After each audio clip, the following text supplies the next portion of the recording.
First of all, I'm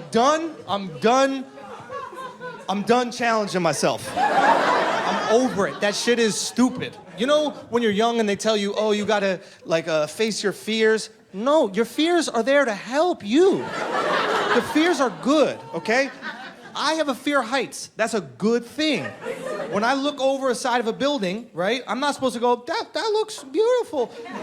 My balls should be in my neck when I look over the side of the building, okay? That's your body's way of saying, back up, you fucking idiot, you're done. Like an idiot, I decided to try to conquer my fear of heights by going skydiving. I don't know if any of you guys have gone skydiving here. Anybody? You went, okay, a couple people have gone skydiving. Let me tell you this shit, this is real. Skydiving is the stupidest fucking thing you could possibly do. The best case scenario is you live. You know what we were doing right before that? Living. We were living. That's what we were doing. Why would I pay $300 to keep fucking doing what I was doing? That's stupid. Now, like an idiot, I decided to go skydiving. Okay, I decided to go. I asked my friends, I say, you know, you guys went, did you like it? Everybody says, I loved it, right? And I realized that's because the people who they didn't really like it that much are dead, okay? They're not around to tell us how shitty skydiving could be sometimes, okay? There are no bad reviews on Yelp for skydiving. Because those people hit the ground before they could go on. Unsatisfactory experience. First time you go, you have to go, it's called tandem. Tandem means you spend $300 to be a bottom. So a bottom is the guy in the gay relationship that gets the dick put in him, okay? So basically, a guy in a spandex onesie. I want to point out, I didn't ask him to dress that way. I just want to point that out. I didn't send him an email and say, hey, you know how you're going to be really close to me tomorrow? Why don't you wear something that could fill your cock good? That'd be perfect. This asshole shows up in Lycra, head to toe Lycra. Did you go bobsledding earlier today? What the fuck is going on? Walks up behind me, goes, I'm going to strap you on. Whispers in my ear, when we jump out of the plane, I just want you to arch your back. You want me to what? Yeah, we're gonna videotape it. No, we're not gonna videotape it. I'm not gonna have a video of some dude in spandex right behind me. I started feeling comfortable. I checked myself, okay? I said, no dude's dick pushed up against my ass gonna make me question my sexuality, okay? I love chicks, nothing's changing that shit. Strap it on, onesie, let's fucking do this. I didn't realize I'd be going in a shitty little plane, okay? And for 15,000 feet, there would be constant turbulence. And I'm sitting on this motherfucker's lap. Dropping it like it's hot on his ass for 15,000 feet. Hot dog in the bun situation, okay? He's whispering in my ear, don't forget to arch your back. This warm-ass breath in my fucking ear. Shut up, shut up. Stop it with your warm-ass, nice breath in my ear. I start to feel uncomfortable again. Okay? I check myself once again. I say, no dude's dick vibrating ferociously against my ass, gonna make me question my sexuality. I love chicks. Nothing's changed in that shit. Let's do this. We reached the altitude. We jumped out that plane. We started to fall. I wish that motherfucker was inside me. Look, I did. I could not be close enough to that man. He was like, arms open. I said, hold me, motherfucker. The fuck you mean arms? I'm the little spoon. You're the big spoon. We are spooning to safety. That's how this shit works. I don't care if any of you guys judge me. In that moment, I'd be fine if he was inside me. Because at least if he was inside me, if he tried to unbuckle me, I could be like, no!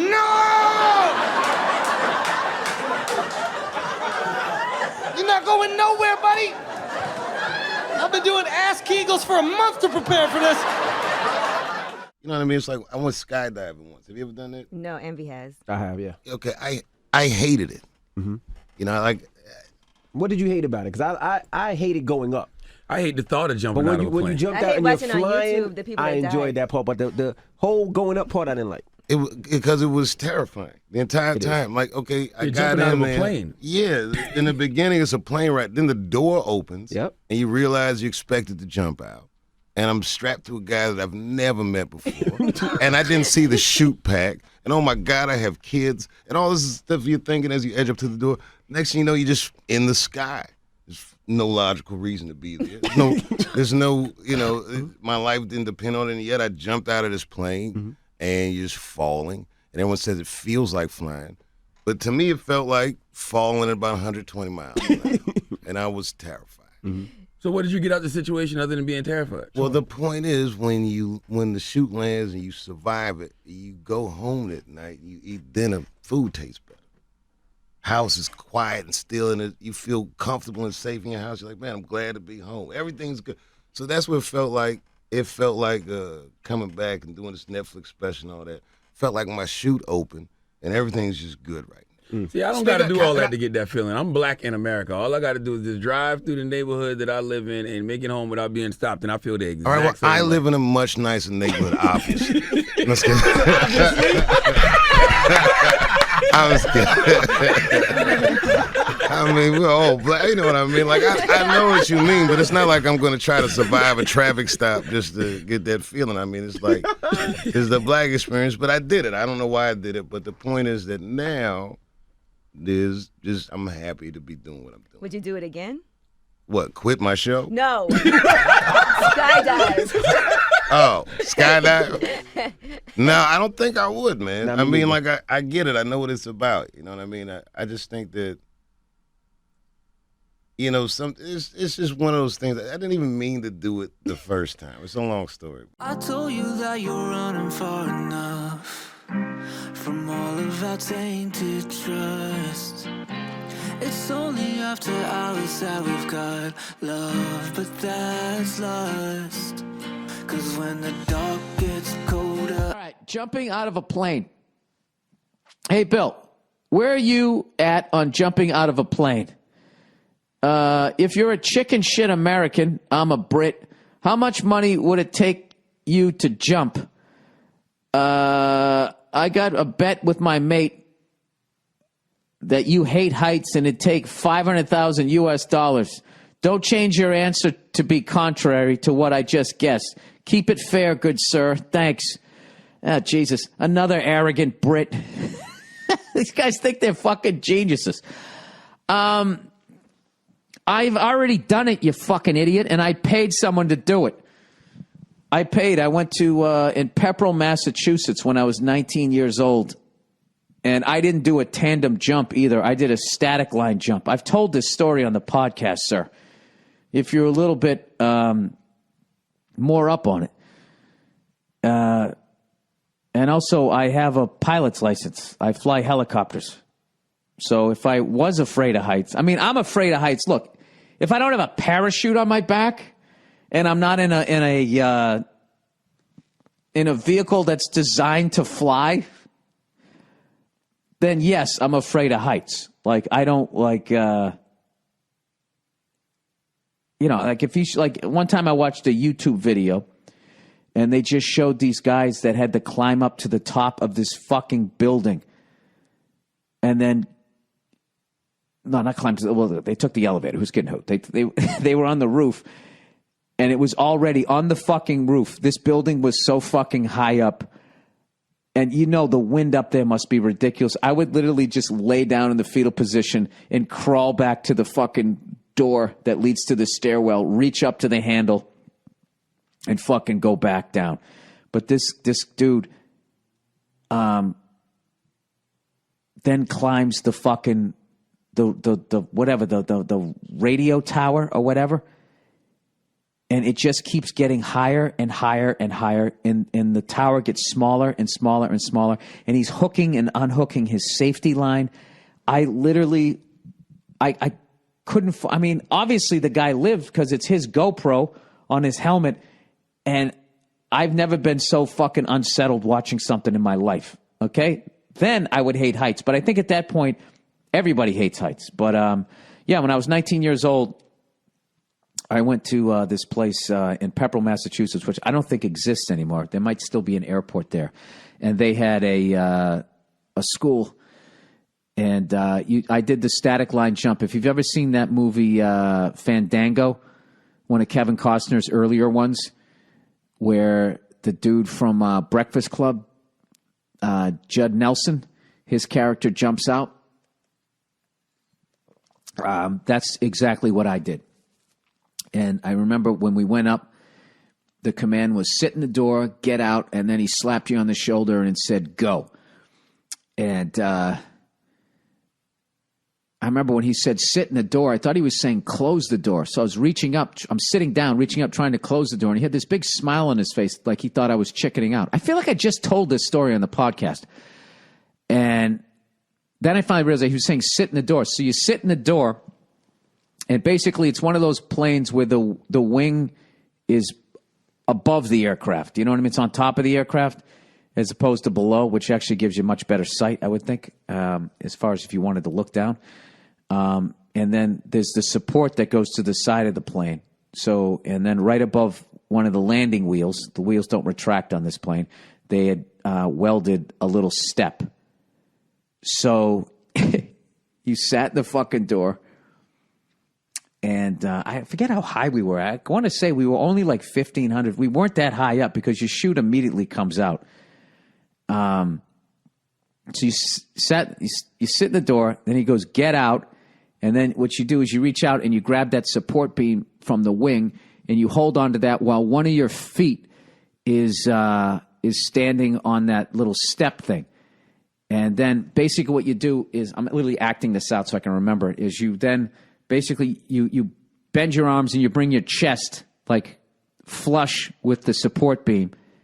And then the foot that's dangling, you put it straight out behind you. It's almost like a yoga pose. So it was sit in the door, get out, and then he slaps your shoulder and he goes, go. And you let go, and then you arch. You arc, right? Arc 1,000, 2 1,000, 3 1,000. Look, if nothing, look, reach, pull. And when you're looking over your shoulder to see if your chute came out.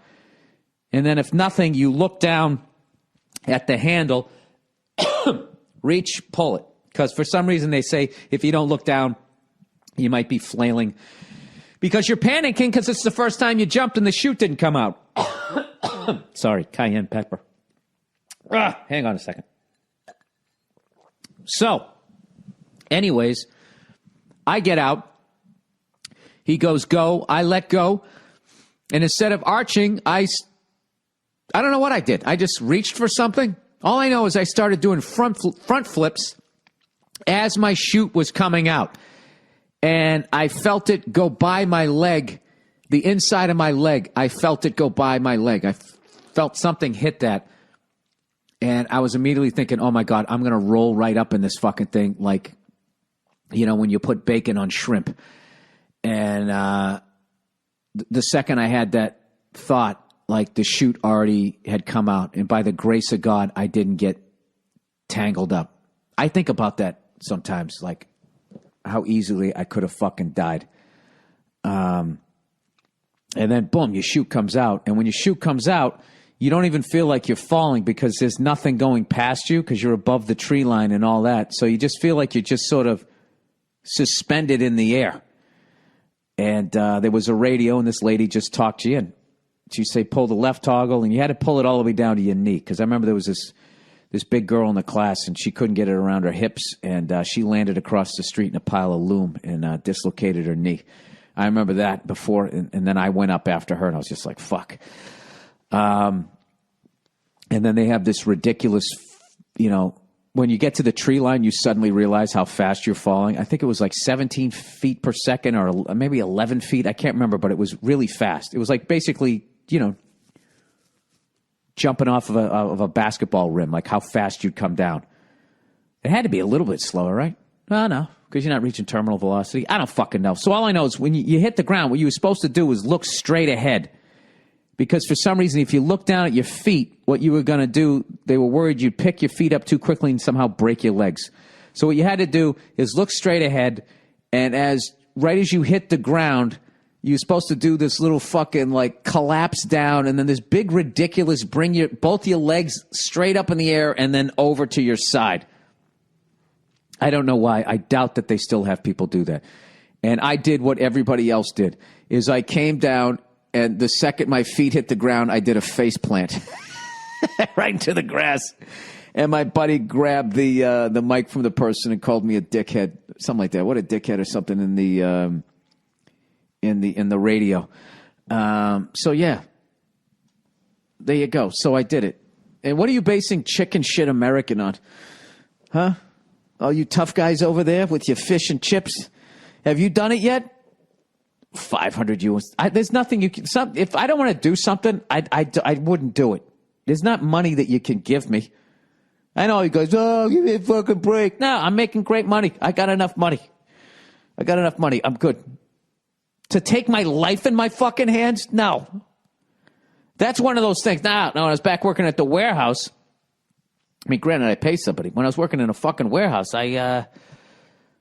shit, let's see. How much would they, I mean, if they gave me, literally, if you gave me $400, you would have doubled my pay for the week, so I would have done that. Well, let's see. Let's go back to the building. To climb up that building, how much money would they have to give me? When I was working in the warehouse, $800. And that now for that building, I would say, I just wouldn't do it. No, I'm all right. I'm all set. I should actually send you guys that video. So it's not that I hate heights, sir. I hate risking my life to that level. If there's like a parachute or something like that, and there's a bungee cord or there's like a fucking safety line, that's fine. But going up that tower where I have to unhook the safety line and then hook it back up, and there's wind and shit, fuck that. That's too much of a risk. I wouldn't do that.